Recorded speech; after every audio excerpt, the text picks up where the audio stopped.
तो आज बात करेंगे सीन 2 की। ये डेरी के घर का सीन है। जब वो अपनी माँ से मिलता है, माँ क्या बोल रही हैं? You think I don't know about him, you think I haven't heard things. बोल रही हैं तुमको क्या लगता है मैंने उसके बारे में नहीं सुना? क्या मैं नहीं जानती उसको? मिस्टर लैम्ब की बात कर रही हैं। You shouldn't believe all you here. माँ, आपने जो सुना है आपको सुनने पर विश्वास नहीं करना चाहिए।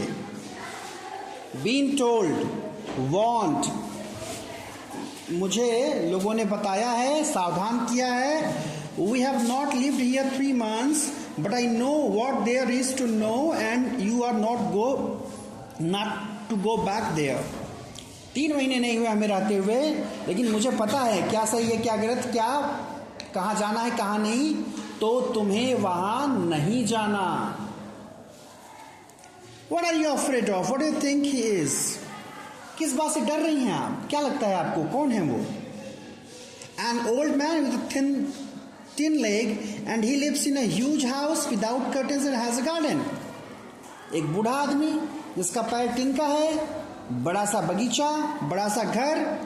And I want to be there and sit and listen to things. मैं जाना चाहता हूँ वहाँ, बैठना चाहता हूँ, सुनना चाहता हूँ, listen and look, देखना चाहता हूँ।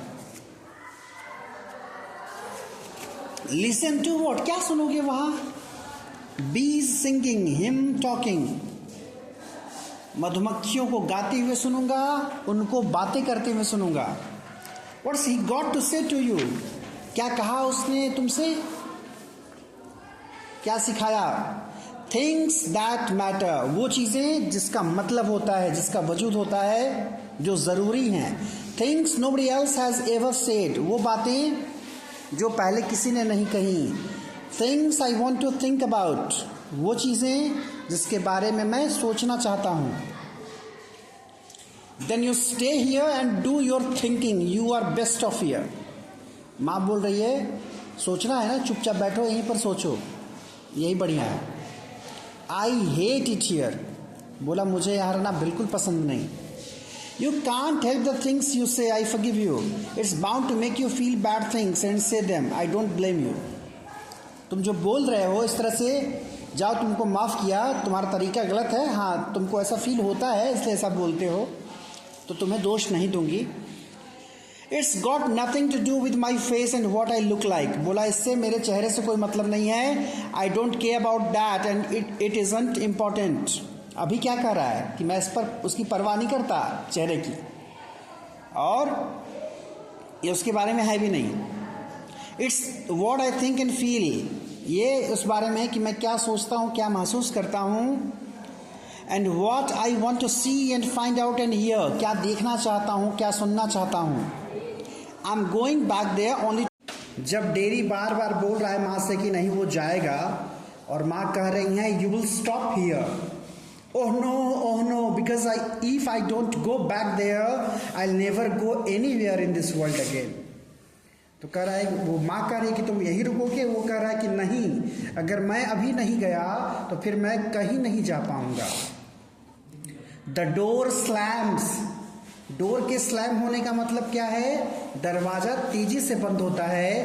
डेरी रन्स, और वो भागना शुरू करता है, पैंटिंग, हाँफते हुए। And I want the world, I want it, I want it, क्योंकि मुझे वो दुनिया चाहिए।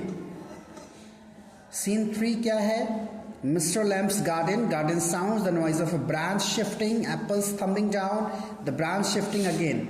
वो जो डाली को खींच करके, खींचने पर जो आवाज़ आती है उससे एप्पल तोड़े जा रहे हैं मिस्टर लैम्ब के गार्डन में। Study, that's got it, that's it, more apples fall and again that's it. बार बार जो है वो पकड़ के खींच रहे हैं कि ज़्यादा से ज़्यादा एप्पल्स गिरे। लेकिन फिर क्या होता है? अ क्रीक, अ क्रैश, कुछ टूटता है। द लैडर फॉल्स बैक, और जिस सीढ़ी पर वो चढ़े हैं मिस्टर लैम्ब, वो सीढ़ी गिर जाती है। The branch swishes back, creaks, then silence. Derry opens the garden gate still panting, वो दौड़ता हुआ हाँफता हुआ पहुंच रहा है अभी। और आते ही क्या कर रहा है, you see I came back, you said I wouldn't and they said but I came back, I wanted. बोला मैं आ गया, आपने कहा था नहीं आऊंगा, लेकिन और लोग भी कहते थे कि मैं नहीं जाऊं यहां, लेकिन मैं आ गया। ही स्टॉप्स डेड का मतलब एकदम चुप्पी में खड़ा हो जाता है, आश्चर्य में, silence. Mister Lamb, Mister you have runs through the grass, stops kneels, जाता है, देखता है, उसको झुकना पड़ता है। Mister Lamb it's all right, you fell, I am here, Mister Lamb it's all right, I came back, lemme Lamb, I did come back. Derry begins to weep. नीचे देखो बाकायदे लिखा है द एंड, जैसे सिनेमा खत्म होता है, movie खत्म होती है तो और किसी चैप्टर में तुमको द एंड नहीं मिलेगा, यहाँ द एंड है। अब बताओ, मिस्टर लैम को गिरा हुआ देख करके वो कह रहा है कि मैं आ गया, और रोने लग रहा है। अब क्या बात दिमाग में चल रही है बताओ?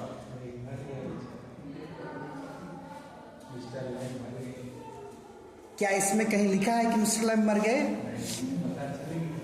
लेकिन क्या उसके रोने से पता चल गया? क्या रोना इसी का साइन होता है?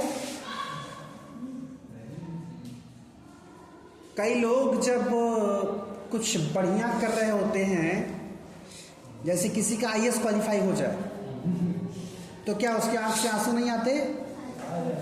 फिर आंसू खुशी के गम के होते हैं एक जैसे, इन आंसुओं की कोई पहचान नहीं होती। गाना है ना, सुनो कि नहीं? तो खुशी और गम दोनों में आंसू होते हैं, तब उसके रोने से कैसे पता चलेगा? अच्छा, एक चीज और है, क्या कभी ये देखा है आपने कि किसी बच्चे को, छोटे बच्चे को ज्यादा चोट लग जाती है, छोटे बच्चे क्या, बड़ा बच्चा भी हो, अगर ज्यादा चोट लग जाती है, माँ देख लेती है तो क्या करती है? माँ रोने लगती है। तो उसका ये कतई मतलब नहीं कि बच्चा चला गया। तो यहां द एंड लिख करके ड्रामा में कहीं मेंशन नहीं किया कि वो मरे हैं, कि उनको चोट लगी है, कि क्या हुआ है। क्या ये नहीं हो सकता कि लेमी लैम का एक पैर टिन का था, दूसरा पैर भी टूट गया जब ऊपर से नीचे गिरे? तो यहां देखो, या इसको बोलते हैं ओपन एंडिंग। ओपन एंडिंग क्या होता है? ओपन एंडिंग बड़ी खूबसूरत चीज होती है। कई बार हमें चीजें जब पूरी बता दी जाती हैं तो हम संतुष्ट होते हैं, पूरी बात नहीं बताई जाती तो कई बार मन में उथल पुथल मची रहती कि यार पूरी बात क्यों नहीं बताई। लेकिन वो उथल पुथल में बड़ा मजा है। क्यों? क्योंकि फिर एंड आप अपने हिसाब से लिख सकते हैं। यहां क्लियर नहीं किया, एक दिया हिंट, अब उसके आधार पे अब आप अपना एंड लिखिए। यहां एक क्वेश्चन बन सकता है कि what do you think when he saw him falling he started weeping, what happened? क्या हुआ था? तो आप अपना एंड अपने लिखिए। ओपन एंड का मतलब यही होता है कि आज जितने लोग बैठे हैं सब अपना अलग अलग एंड लिख सकते हैं और सब सही है। लिटरेचर की खूबसूरती यही है, यहां 2 + 2 = 4 नहीं होता कि 2 + 2 के 4 के अलावा कुछ और होगा ही नहीं, कुछ भी हो सकता है। साहित्य आपको तमाम संभावनाएं देता है। हाँ, और कुछ क्लियर है या नहीं, लेकिन ये क्लियर है कि उस शॉर्ट मुलाकात में ही डेरी ने एक इमोशनल कनेक्शन डेवलप कर लिया था, भावनात्मक रूप से जुड़ गया है लैम से, इसलिए उनको गिरा हुआ देख करके उसको रोना आ रहा है। हो सकता है उनको चोट लग गई हो सकता है वो चले गए हों।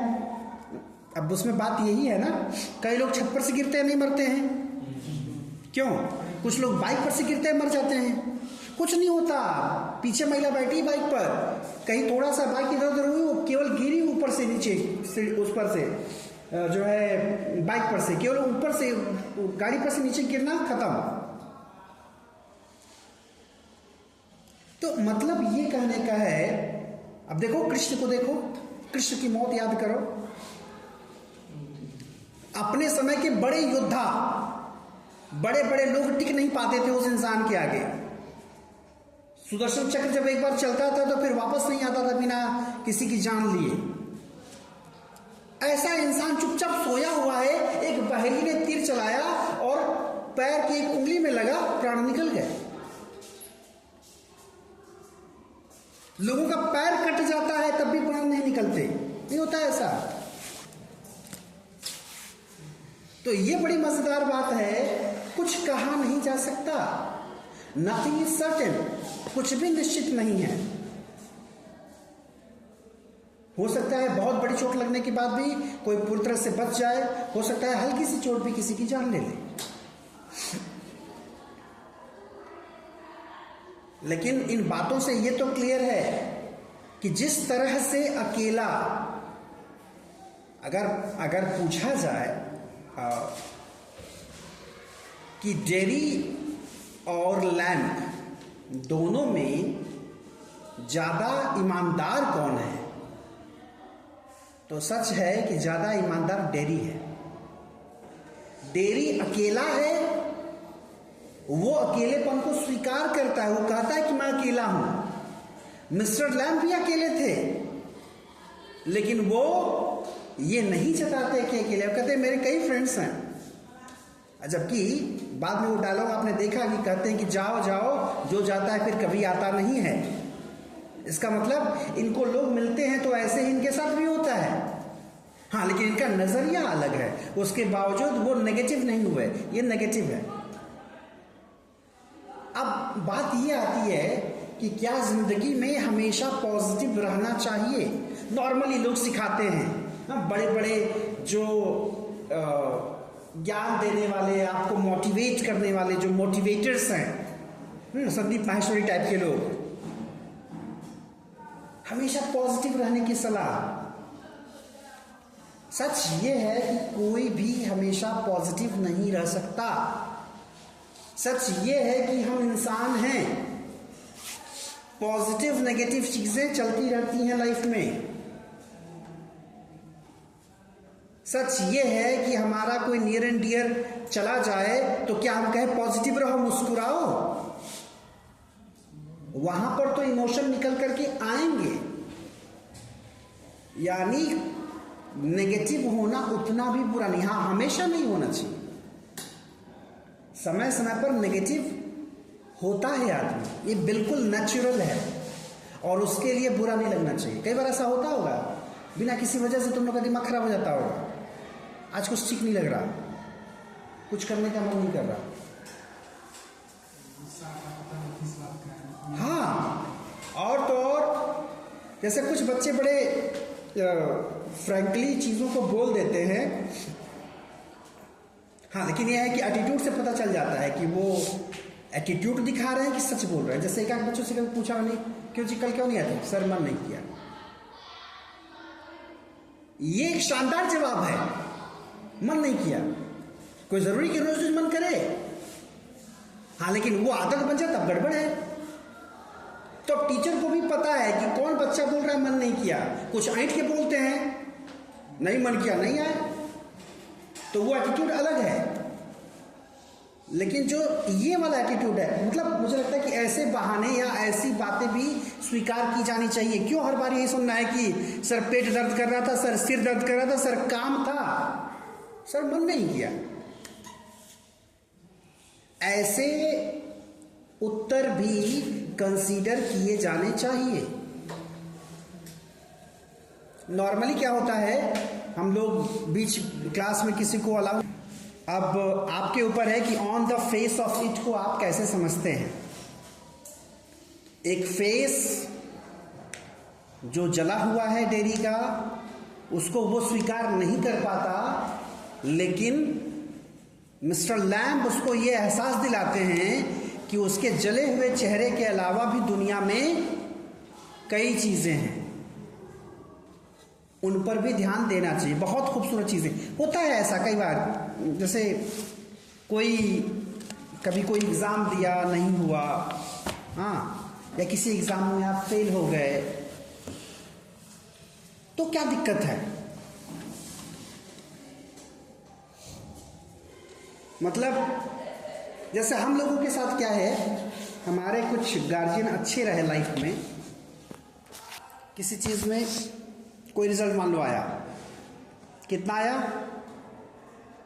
60%।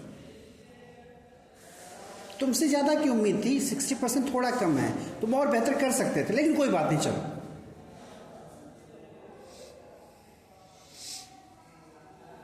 तो वो एटीट्यूड, और कई बार